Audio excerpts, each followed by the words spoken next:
Dashur bashkëqytetar, do ta besonim si sinqert që fjalën e ministres, që fjalën e kryetarit të Komisionit të Jashtëm për reformë në shërbimin e jashtëm, nëse nga ajo që ndodh në praktik, nuk do të vrenim që qoftë parafolsi, qoftë zonja ministre, shërbimin e jashtëm e keni mbushur dhe keni kthyer si stre pensionimi për ish deputetët e Partisë Socialiste. Nëse sot hap listën e ambasadorëve të Republikës Shqipërisë jashtë vendit, do shikoni që 70% të tyre janë individ politik që kanë qenë në këtë krah të sallës deputet dhe përfaqësues të Partisë Socialiste.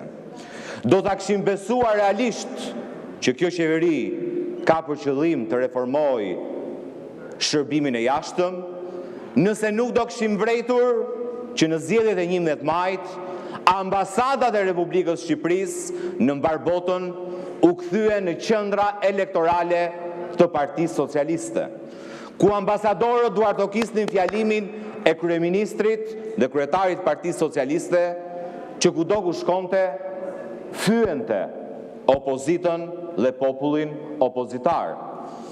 Do ta kishim besuar reformën në shërbimin e jashtëm, nëse ju, zonja ministre, do të vinit këtu dhe nuk do të flisnit për suksese imagjinare të politikës tuaj të jashtme me akletet bardha të kryeministrit, po do të kishit informuar me seriozitetin që ju dikton detyra shtetërore që mbani, Kuvendin e Shqipërisë se si procesi i integrimit evropian është marrë peng nga rasti i korrupsionit zëvendës kryeministres tuaj.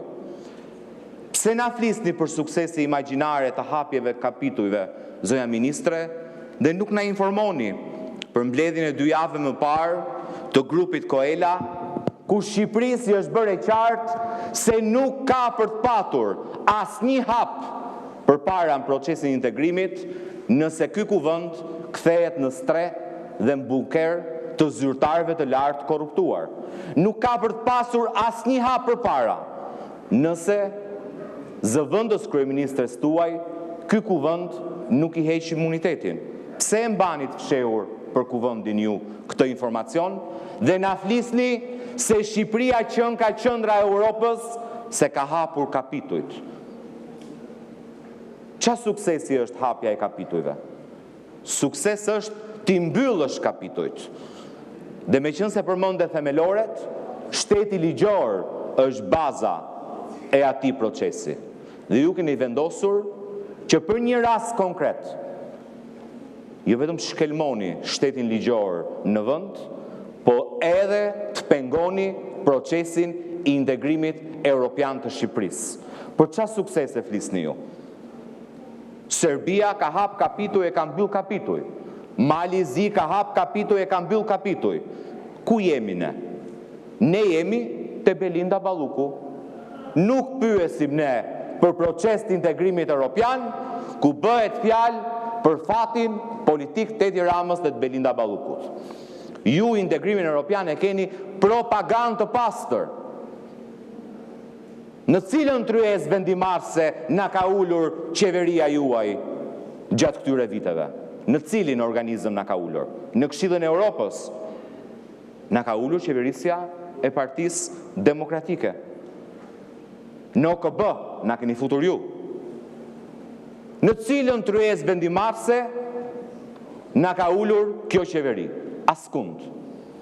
Vetëm ka zvarritur për interesa të veta politike dhe motive dhe arsye pushteti, të mbajtjes me dhunë të pushtetit, prej 14 vitesh në një proces jetik dhe shumë të rëndësishëm mbar kombëtar siç është procesi i integrimit evropian. Ja ku e keni testin ju.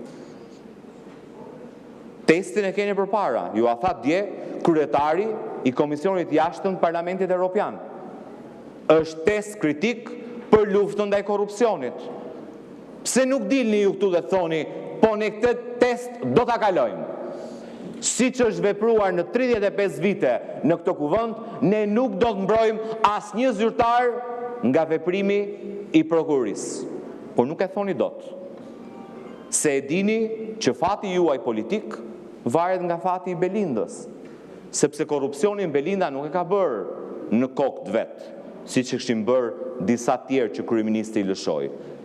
E ka bërë me urdhër direkt të kryeministrit Edi Rama, cili do që ka akses në dosje e që ka lexuar të dhënat që ka sjell prokuria, e kupton shumë mirë që nuk është vetëm Belinda, është Belinda dhe Edi Rama pjesë e skemës korrupsionit.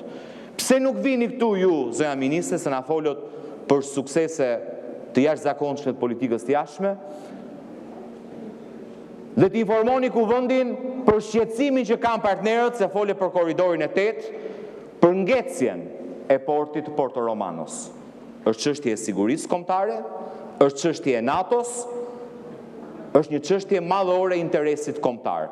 Pse nuk informoni ju kuvendin çfarë shqetësimesh kanë partnerët me atë që po ndodh sot në portin e munguar të Porto Romanos? Pse nuk u informoni ju, zonja ministre, kuvendin për shqetësimin që kanë autoritetet gjermane për dosjen e Akshit? E dini një lloj si unë, edhe ju, se çfarë shqetësimi kanë. Pse nuk vini këtu të na informoni ne për këtë shqetësim?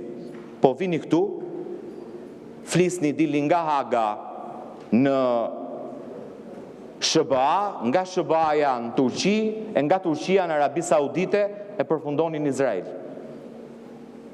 Këto janë çështje me interes kombëtar. Për çfarë politike të jashtme dhe standarde ndërkombëtare flisni ju, ku qeverisën e bazoni në vjedhje të votave, në intimidim të votuesve, në përdorim të krimit organizuar, dhe këto si kemi thënë ne. I ka thënë OSBE Odiri, i ka thënë Parlamenti Evropian. Po ju nuk ju intereson as Parlamenti Evropian, as OSBE-ja, ju intereson propaganda që ju siguron në mënyrë korruptive mbajtjen me dhunë të pushtetit. Nuk vuan sot shërbimi i jashtëm i Republikës Shqipërisë nga nevoja për një ligj të ri. Absolutisht Shqipëria ka diplomat karriere të nderuar, por që janë të keq trajtuar, të keq paguar, të pambështetur, shpesh edhe në vështirësi, siç ishte ambasadori jon te ky takimi i Koela, që nuk dinte ç'thoshte kur përfaqësuesit e vendeve të Bashkimit Evropian i thoshim nuk hedhim asnjë hap përpara pa trajtuar çështjen e korrupsionit Belinda Ballukut. Si vendosni ju në vështirësi, ambasadorët? Si vendosni në vështirësi, ambasadorët, për t'i përdorur ato si qendra elektorale të Partisë Socialiste? Dhe vini këtu dhe thoni po bëjmë një reformë të madhe, se tani Shqipëria është në një tjetër nivel, është ulën trueza vendimarrëse, do zgjidhë gjithë problematikat e botës, Edi Rama dhe Elisa, dhe prandaj na duhen ambasador që të kenë kalu provimin që do bëj Elisa. Se problemi vetëm që ka sot shërbimi i jashtëm është që ambasadorët nuk kanë marrë notën kaluese të Elisës. Ky është shqetësimi që ka sot politika jashtme. Nuk është ky shqetësimi, dhe ju, zonja ministre, e dini po aq mirë se sa unë. Shqetësimi që ka sot Shqipëria është lufta reale ndaj korrupsionit, lufta reale ndaj krimit organizuar, garantimi i zgjedhjeve të lira dhe të ndershme. Doni ta nderoni Shqipërinë në arenën ndërkombëtare, mos u bëni mbrojë e korrupsionit, mos bashkëpunoni dhe mbroni krimin e organizuar, i garantoni shqiptarëve një të drejtë universale, siç është e drejta për të zgjedhur në mënyrë të lirë, siç ata i gjykojnë dhe siç ata e vlerësojnë, pa presionin e bukës gojës apo pa presionin e grupeve kriminale. Faleminderit.